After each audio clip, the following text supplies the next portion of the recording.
আসসালামু আলাইকুম। কেমন আছো সবাই? আজকে পিতা ও পুত্রের বয়সের যে অঙ্কগুলো আছে সেগুলো আমরা শর্টকাট নিয়মে যেভাবে করা যায় ওইভাবে করব। তো পুরো ভিডিওর সঙ্গেই থাকো। এখানে আমি কিছু অপশন দেই। এখানে প্রশ্নে বলা হয়েছে পিতা ও পুত্রের বয়সের সময়টি 60 বছর।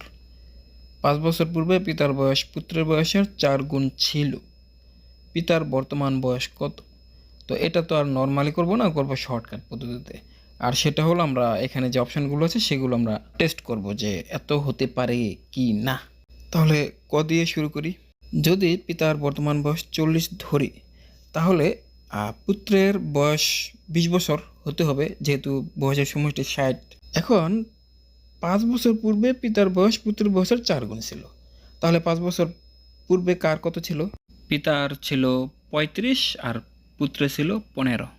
এখন যেহেতু বলা হয়েছে 5 বছর পূর্বে পিতার বয়স পুত্রের বয়সের 4 গুণ ছিল, এখন আমরা দেখব যে পুত্রের বয়সের 4 গুণ কিনা। যে পুত্রের বয়স এখানে আমরা 15 পাইছি, এই 15 4 গুণ কিনা 35।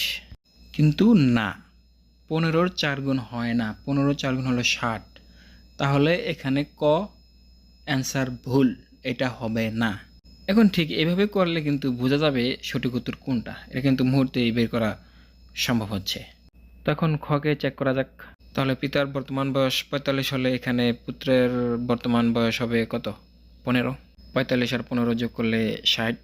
আচ্ছা, 5 বছর পূর্বে পিতার বয়স হবে কত? 45 থেকে 5 বাদ দিলে 40 আর পুত্র হবে 10। এখন দেখো পুত্রের বয়সের 4 গুণ হয় কিনা। যেহেতু বলা আছে 5 বছর পূর্বে পিতার বয়স পুত্রের বয়সের 4 গুণ, তাহলে পুত্রের বয়স এখানে 10। তাহলে 4 গুণ হয় কিনা পিতার বয়স? হ্যাঁ, 4 গুণ হয়। তাহলে 4 10 40। এখন 5 বছর পূর্বে পিতার বয়স কত পাইলাম? 40। তাহলে বর্তমান বয়স কত? 5 বছর যোগ করো, 40 আর 5 45। তাহলে সঠিক উত্তর হচ্ছে খ 45। তো চলো আরও একটা প্র্যাকটিস করি। পিতার বর্তমান বয়স পুত্রের বয়সের 4 গুণ। 6 বছর পূর্বে পিতার বয়স পুত্রের বয়সের 10 গুণ ছিল। পুত্রের বর্তমান বয়স কত? এটা একটা বিসিএসে আসা প্রশ্ন। তো প্রথম অপশন ককে চেক করি। পুত্রের বর্তমান বয়স 10 যদি চিন্তা করি, আর পিতার বর্তমান বয়স হবে কত? যেহেতু পুত্রের বয়সের 4 গুণ, তাহলে 4 10 40। পিতার বয়স 40। এখন 6 বছর পূর্বে পিতার বয়স পুত্রের বয়সের 10 গুণ ছিল। তাহলে 6 বছর পূর্বে পিতার বয়স কত ছিল? 40 থেকে 6 বাদ দিলে থাকে 34, 10 থেকে 6 বাদ দিলে থাকে 4। তাহলে এই 4-এর কি 10 গুণ 34?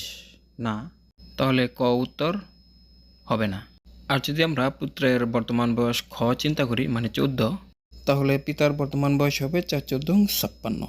এখন 6 বছর পূর্বে পিতার বয়স হলো 50 আর পুত্রের বয়স হলো 8। তাহলে 8-এর 10 গুণ কি 50? না, তাহলে উত্তর খ হবে না। তো এখন গকে টেস্ট করি। পুত্রের বয়স 11 যদি হয়, তাহলে পিতার বয়স কত? 4 গুণ 4 11 44। তাহলে 6 বছর পূর্বে পিতার বয়স কত? 38 আর পুত্রের বয়স কত? 5। তাহলে 5-এর 10 গুণ কি 38 হয়? না, হয় না, তাহলে গ হবে না। তাহলে অপশন আর বাকি রইল কি? গহ।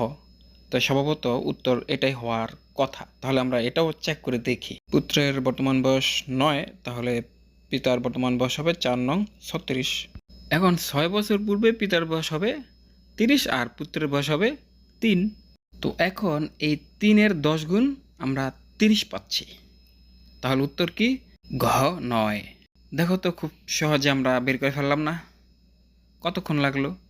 তো এইভাবে আমরা অপশন চেক করে উত্তর বের করে ফেলতে পারি। তো আজকে ভিডিওটি এই পর্যন্তই।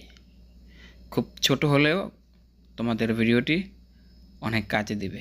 বন্ধুরা, তোমাদের জন্য একটি ধাঁধা রেখে যাই, আর সেটি হলো পানিতে থাকি পানিতে মরি না, তবুও পানির ভয় পাই।